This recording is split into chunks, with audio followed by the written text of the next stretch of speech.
Welcome to this presentation on how to write the CIPD Level 5 questions for 5CO01 assessment for 2025-26. You can visit our website by clicking on link provided in comment sections or chat with us on WhatsApp on clicking link to get best expert help. You will find how to write this question in this video. Kindly subscribe us to and message us on. Chaffinch Group underestimated the cultural impact of acquiring Calmere House. The transition from a family-run, values-driven care home to a corporate hierarchical structure represents a significant organizational change. Employees were accustomed to Kirsten's consultative leadership style, strong communication, and emotional connection to the organization's history. Introducing an autocratic manager and formal bureaucracy without transition planning created resistance and disengagement. Effective change management should have included a cultural assessment before integration, identifying what made Calmere House successful, such as high engagement and strong team cohesion. Using models such as Lewin's change management model or Cotter's 8 steps could have helped prepare staff psychologically and operationally. Communication, reassurance, and involvement would have reduced uncertainty. Understanding the emotional attachment employees and residents had to the original ethos was critical.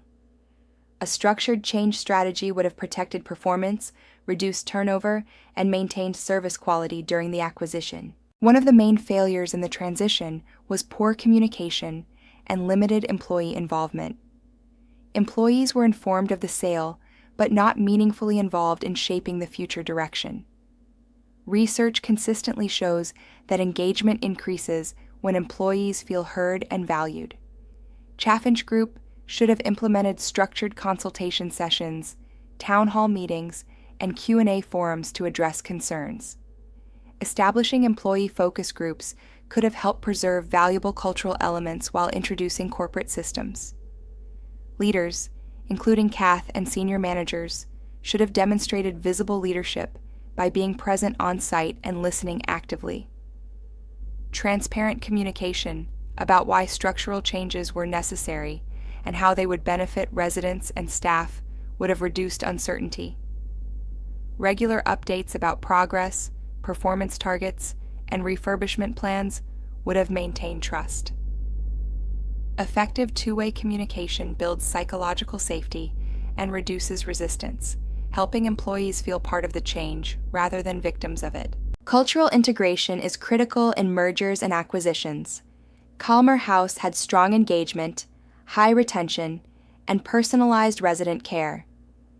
Instead of replacing these strengths, Chaffinch Group should have adopted a cultural blending approach.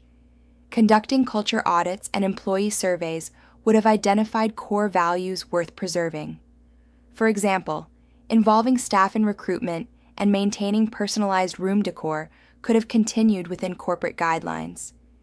Introducing policies gradually and explaining their purpose would have improved acceptance. Kath's autocratic style conflicted with the previous participative culture.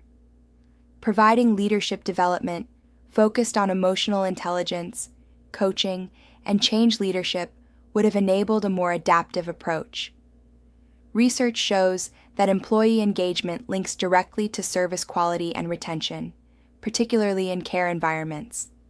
Preserving identity while introducing operational efficiency ensures continuity.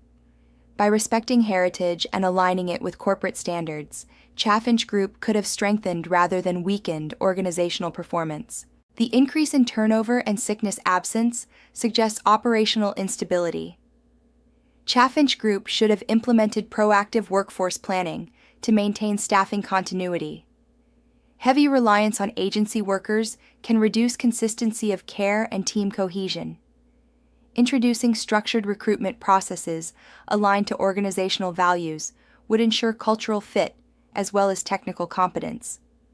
Onboarding should include orientation to both corporate expectations and Calmere House's care ethos. Monitoring absence data and workload indicators would allow early intervention. Employees reported longer hours and emotional strain, indicating risk of burnout. Implementing well-being initiatives, regular supervision meetings, and realistic staffing ratios would support sustainability. Performance management systems should balance financial targets with quality of care indicators. Stable staffing enhances resident satisfaction and protects reputation.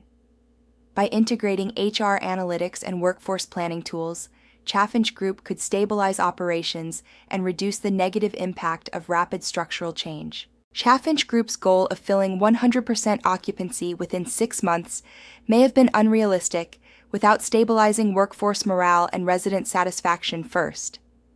Sustainable performance requires balancing financial targets with service quality and employee well-being.